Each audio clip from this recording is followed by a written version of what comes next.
Hi, this is Just Listen, hosted by George. Today is August 30th, 2023. I wanted to talk again about immigration policy. I'll call this my part two. I want to focus today on Mexico and El Salvador. Now, I've posted about this before, like I previously told you. So, the policy is based on Congress passing laws to control how people can come into the United States. For many years now, the Mexican border has been a point of massive amounts of people coming into the U.S. Now, what I want to really focus on now is this policy of giving money to countries and then allowing them to come into the country in high numbers.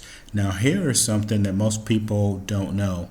So while the U.S. population represents about 5% of the total world population, close to 20% of all global migrants reside in the United States. Now, that's staggering, and I'll do a different program about how other countries are doing it. So, Mexico, we do trade with them. They are a good nation, good people. The problem that we keep running into is that when Mexico, and in this case as well, El Salvador, run into problems with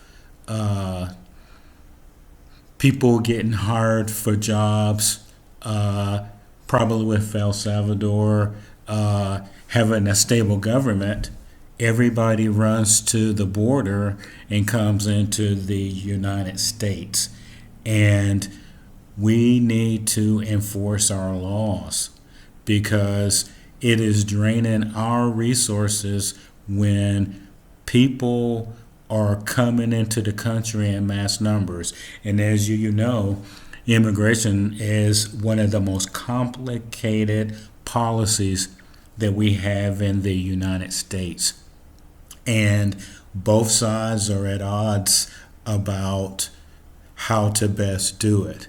Now, Congress has the authority to pass immigration laws, and like I said previously in my other video and in my posting, that's what they've done.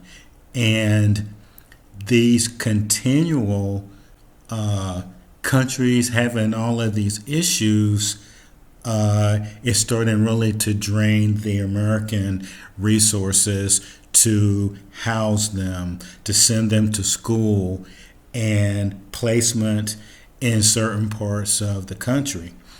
I believe that we need to start looking at immigration differently.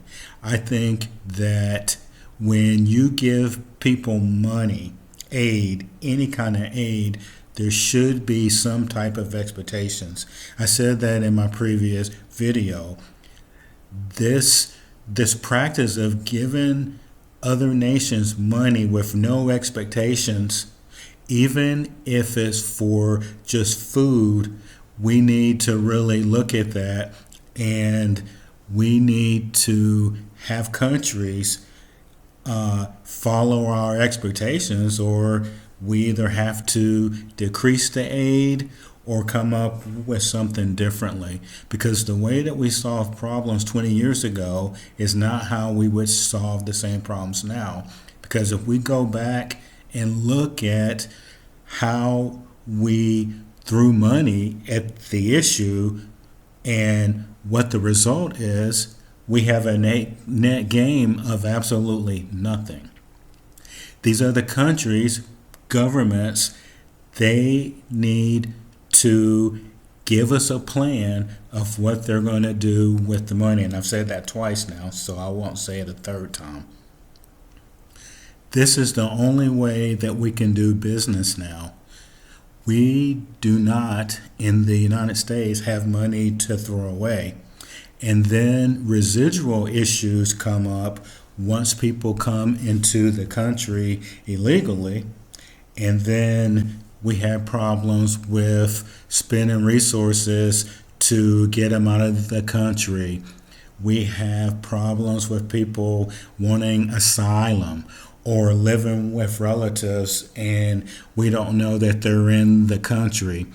The other problem with that too is that families that are here legally are absorbing illegal immigrants, and then collectively they're draining resources by trying to get people all of this assistance, education benefits, maybe in some cases, etc. That part is just very, very complicated.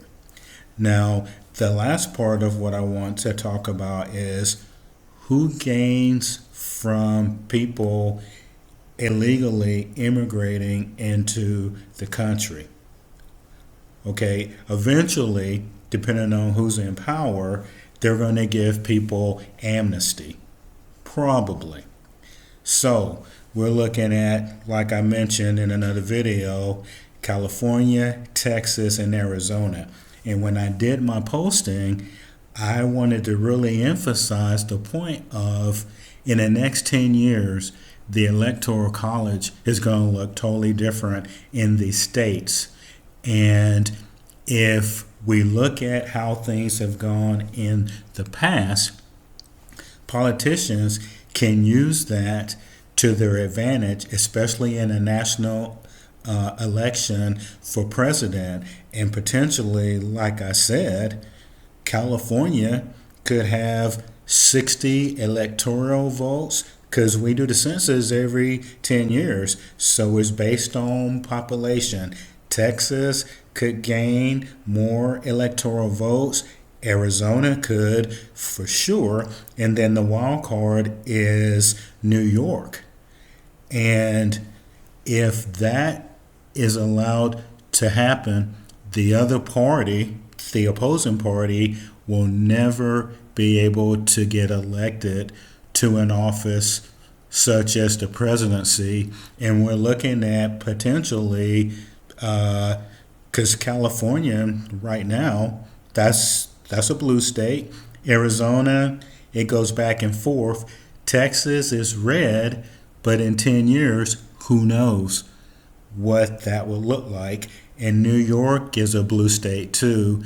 And I'm trying to emphasize this notion that in 10 years, the election could be decided in 5 states versus the 50, which was the intention of the Electoral College, so that every state has a say in who becomes president of the United States.